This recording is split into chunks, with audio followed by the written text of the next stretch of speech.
This is George Dionne of the Rock is George podcast, and this is a KNAC.com exclusive interview with vocalist Brandon Yeagley and guitarist Chris Bishop of the hard rock act Crobot. I love the Clutch record in the background. Thank you. I believe you guys toured with Clutch at one time, right? Yeah. Actually, on the new record, we have a song with Neil. Oh, nice. Yeah. I missed that. I missed that he was on that.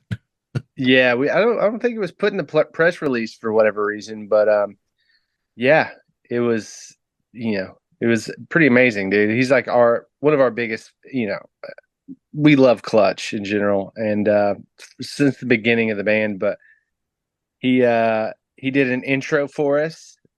And what did he say? He says he did his Christopher, what was it, Brandon? The guy from Lord of the Rings there. Yes. Yeah. So it's the beginning of the flood, right? Yep. Yes. Yep. All right. He did that, and he did the bridge to the flood, which is the same, just sort of talky thing. But when we wrote it, we had said, "Man, this would be perfect for Neil," and he was glad to do it. It was awesome. Well, why don't we get officially started? If I knew absolutely nothing about Crobot, how would you describe the band's music to me, Brandon? Well, we always revert to dirty groove rock, but that has been, I think we put that in the past. So now we're going with serious rock business. Serious rock business. I like it. Chris, do you have anything to add to that? Yeah. It used to be dirty groove rock. I like serious rock business. We've adopted that because we're obviously not very serious. But we also used to say always on tour. And now with the economy, it's sort of like sometimes on tour. So that's the only difference. In parentheses, when it's financially feasible. So your new album, Obsidian, is due for release on September 13th through Megaforce Records, with all the, let's call it spookiness and aura around the cover and the promotional materials. Did you purposely pick Friday the 13th for this album to come out? Yeah. I think we knew it had to be around, September. And we were like, wait, there's a Friday the 13th. So yeah, that's perfect. So yeah, it was perfect. It was intentional. I wish it would have been like, I feel like we've been promoting this record for 10 months. You know what I mean? So I wish it would have been out last month or the month before, but I don't know. I feel like that every record though, too. Brandon, in the PR materials, you described the album as being about the murky waters of the human condition. Maybe you could clear that up a little more. Yeah. So, when we build the records, they kind of build themselves in terms of, what songs kind of rise to the top and how we go about picking material for the records are usually just, hey, what's the best of the best? But this group of songs really took form in the way that I had kind of intended thematically of things to happen in a haphazard way, as they do in Crobot land, albeit. But it's a lot about reflecting on yourself. And now we're at this stage in our careers where this is definitely a true story, and it's what we're living right now. Personally and with business wise with the band. So we're just reflecting on what are our values, what do we value, and sometimes through that reflecting process you find some things about yourself. Carl Jung called it the shadow, things that you don't necessarily want to face, but you have to overcome. It's like it's defeating the dragon to get to the treasure. Indeed.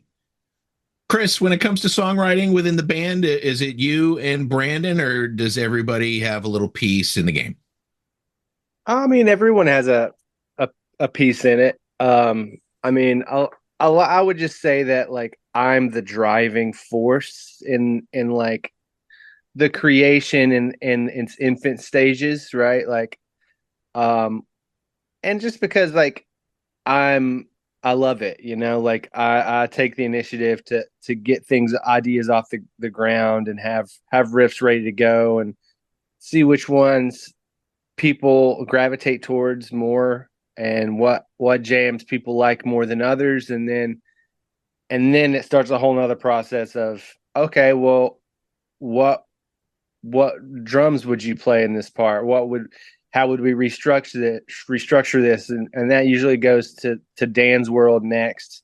So me and Dan rip apart that sort of demo and restructure. The whole time Brandon's there and listening to different things and saying this is what I'm thinking vocally and structurally. And then Pat on this record, it's our first record with Pat. He came in, and mainly it wasn't until like we were recording the songs where he's like, you know what, I think I would do something like this. I want to try something like this in this part, and it completely changed the part or helped the part out at that step of the way, which was a pretty late step. So yeah, everyone has their hands in it to where it makes it a lot better song.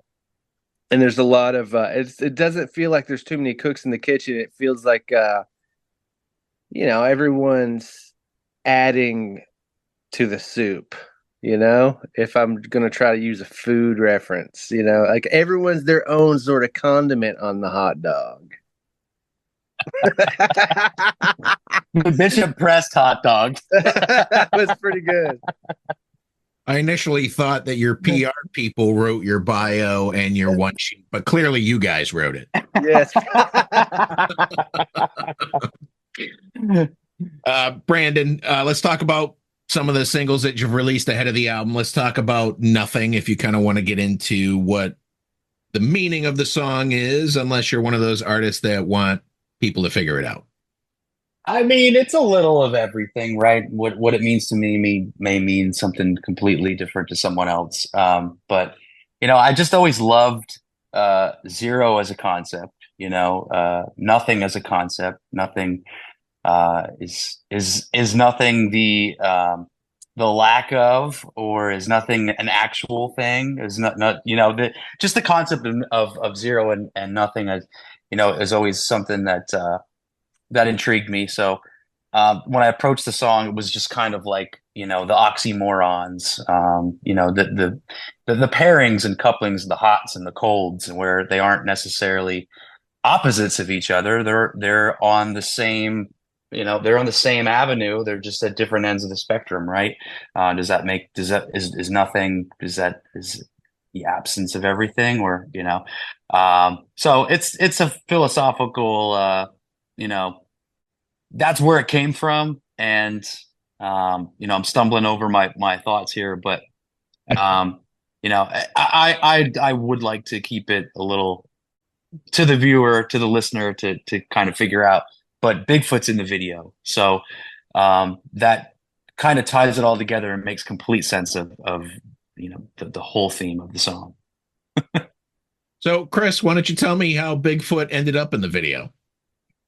We were just kicking around different ideas for a video, and we wanted to do a really stupid one. We hadn't done a stupid video in a while, and we love doing stupid videos. So originally it was going to be us performing in a cave, and like the whole time Bigfoot is searching for us.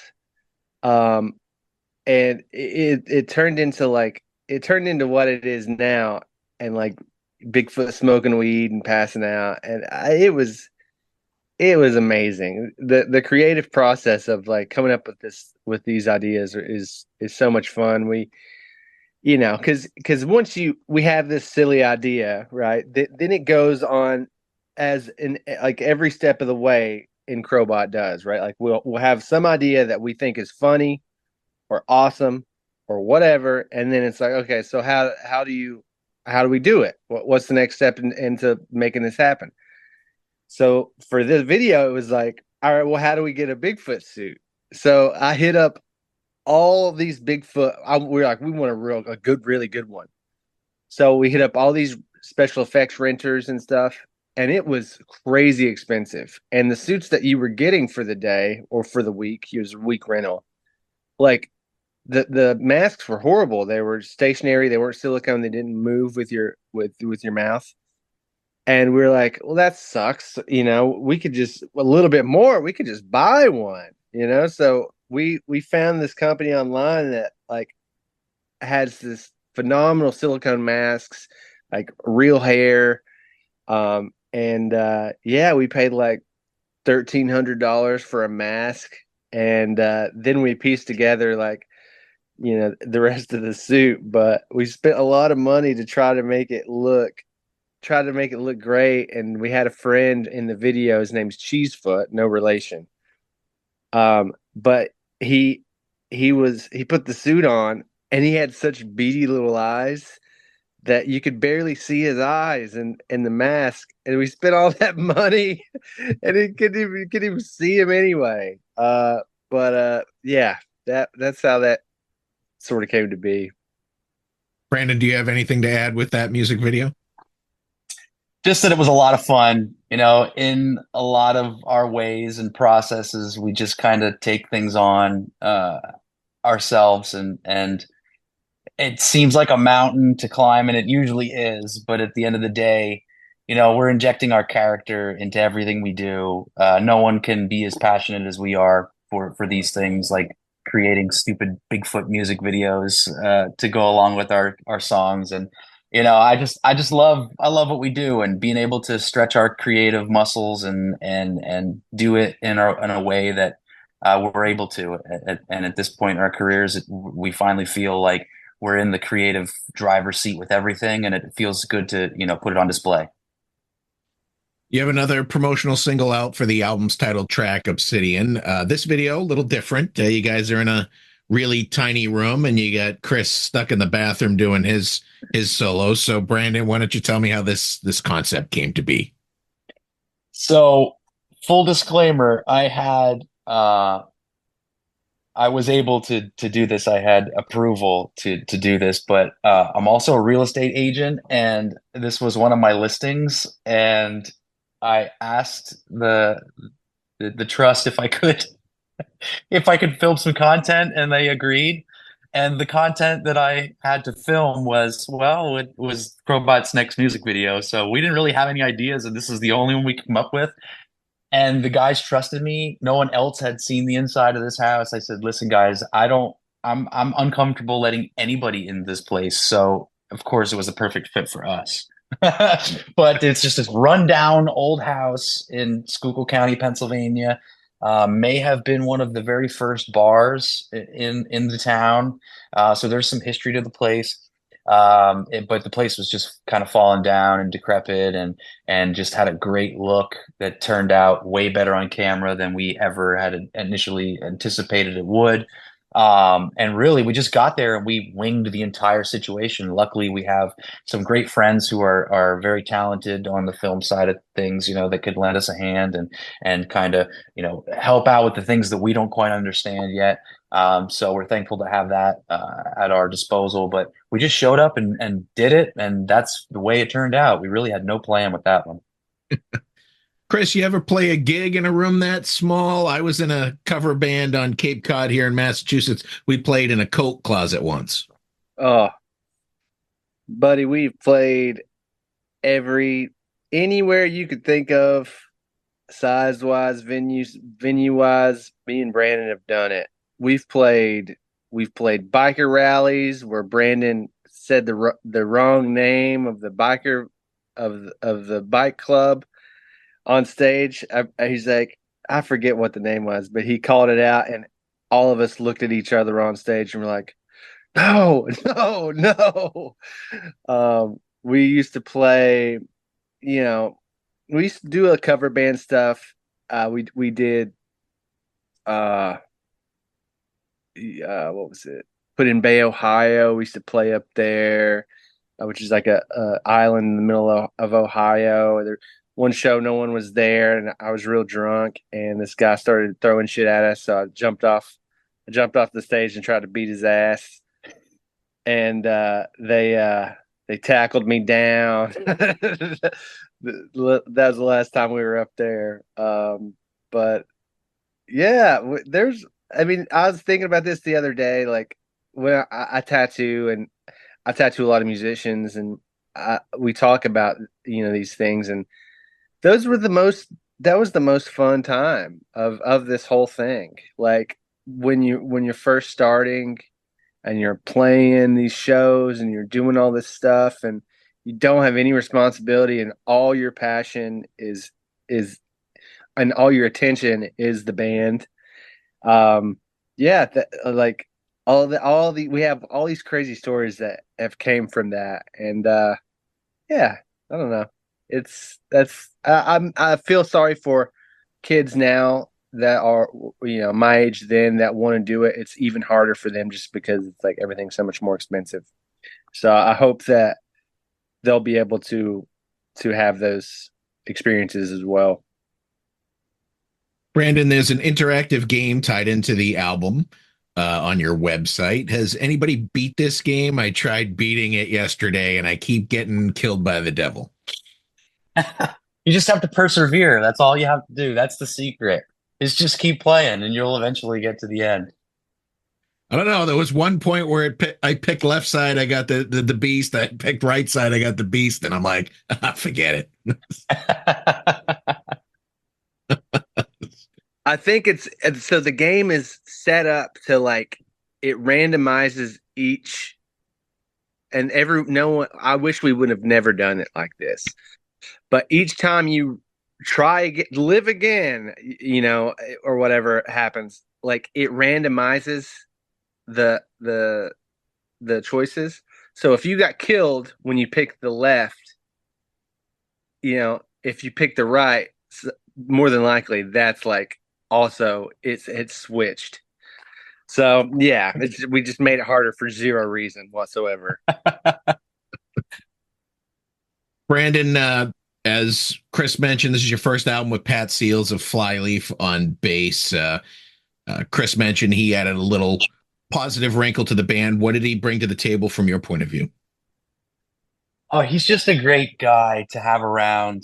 We're still unpacking the creative bundle that is Pat Seals. It really is.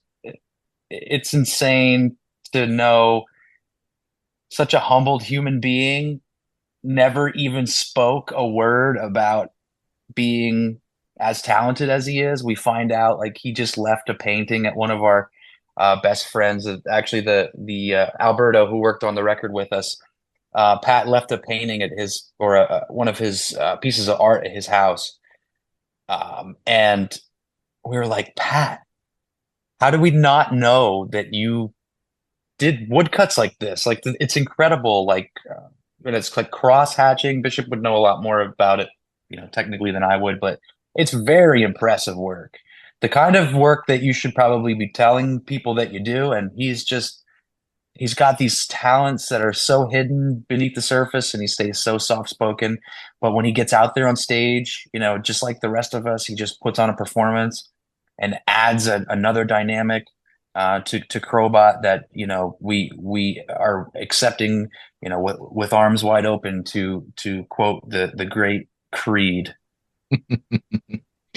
So I've been doing music stuff for the last 20 years, and I actually have Pat's first promo photo with FLYLEAF, if you guys would like to see it. Would love it. Yes. He looks completely different. I'm pretty sure he's the guy in the red shirt. Look at that hair. The god of baldness comes for us all, George. So this is Crobot's first album for Megaforce Records. Brandon, how'd you end up signing the deal with them? We've known Missy for a while, and we've just heard so much great things about Megaforce and Missy all along the years that when it came time to trying to figure things out and how we were going to approach this on our own, we looked up Missy and had conversations, and everybody just thought that it made so much sense to work together, and it was just very relieving after coming out of the last couple of years of being with Mascot and just having things a little different, run a little differently over there, and we were excited to have this new venture forth and to have Megaforce behind us is just, we couldn't think of a better team to have behind us, really. Obsidian is being released in multiple formats. You have CD, you have LP, you have cassettes, you have some great bundles that are included. I actually was impressed by the Obsidian vinyl bundle where you can get one of your choosing of the music format, a t-shirt, sticker pack, and you get a pipe or a ball of truth. Chris, why don't you tell me a little bit about the pipe and the ball of truth? Well, yeah, same sort of thing. It's like, we come up, what could we get in these bundles that is weird and unique? And we're like, Magic 8 Ball. And it's like, well, how do we do that? And it's like China. So we hit it, went on Temu, or I don't even remember where it ended up being, but we started pricing out stuff. We really, really wanted to personalize the answers inside the ball and have them just say the stupidest, funniest shit. But we couldn't do that because it was thousands upon thousands dollars more just to do that. And we're like, the normal answers are good enough. So we personalized the box, made it really funny. So anyone who gets that, like, just reading the outside of it should be good enough. But yeah, they're really cool. And with the pipes, we have a lot of stoner fans, and stoner members. So we wanted to do like the Obsidian pipe. We found them like for reasonably priced online, and we were able to customize them. Me and Pat have been doing a lot of the engraving on them, and the first time I did it, I did like 6 or 7 in a row, and the rest of the night and the next day I was just like sneezing from like whatever the dust, whatever that is. It was just like in my nose, like just caked inside my nostrils, and I was just like allergic to it or whatever. So now I don't just like hover over top of it when I do. I've still got to do like 5 or 6 more, but I've got one here if we want to ask the ball of truth a question. that's a good one. All right. You got that open? We'll give it a try. All right. Now just remember when you have to hold it flat. The Crobot Magic Obsidian Ball of Truth. Here we go. Is Crobot my new favorite band? Are we going to win a Grammy? No doubt about it. Nice. You heard it here first. To both questions.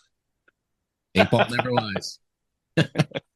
Crobot's going to be heading out on the second leg of your U.S. tour with CKY.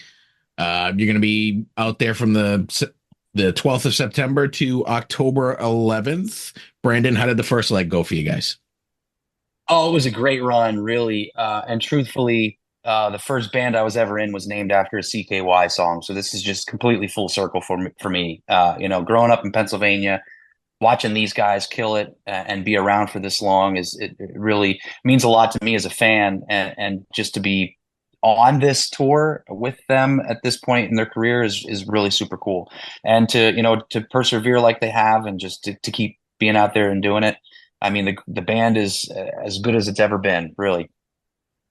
Chris, your experience with CKY on the first run?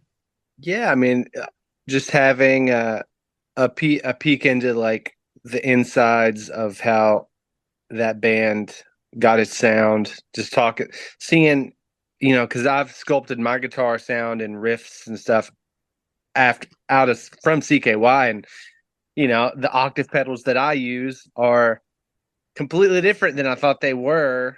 That I thought CKY was using, and now he's like, no, this is what I've always used. These are the pedals that I've used. So it's the nerd side of me, and the fan is, I'm super pumped and excited, and they're all so nice to us, and it's cool, man. I think the second leg will be just as good, and yeah, we're excited to get out there. Chris, when the tour wraps up, you have plans to go overseas, do another run, do a headlining thing? Yeah, I think we're going to try to go overseas, and see if there's any want for Crobot over there, and then we'll make it happen. It's been a while since we've been to the UK, at least, and yeah, I think it would be a lot of fun, and yeah, it'd be cool to see a lot of the fans that we made and friends that we made over there. Since because I think it was like 2019 was the last time, so we're due to head over there. Before I let you guys go, Brandon, what are the origins of the band's name, Crobot? Well, our merch guy, Cousin Dave, named the band, and we couldn't come up with anything, so we asked him, and I believe Bishop sat down with him, and he said, well, what do you sound like, Bishop? Bishop said, well, I play these robotic effects, and we want to sound riffy like Crowbar. And he said, well, what about Crobot? That was it. Chris and Brandon, those are all the questions I have for you today. Crobot's latest album is Obsidian. It comes out on September 13th through Megaforce Records. I did that without looking at my notes, I think. Nice. I want to thank you guys for coming on the podcast today to talk more about it, and thanks for being on knac.com. Yeah, thank you, man. Hey, you heard it here first. We are future nominated and also George's new favorite band. Yeah.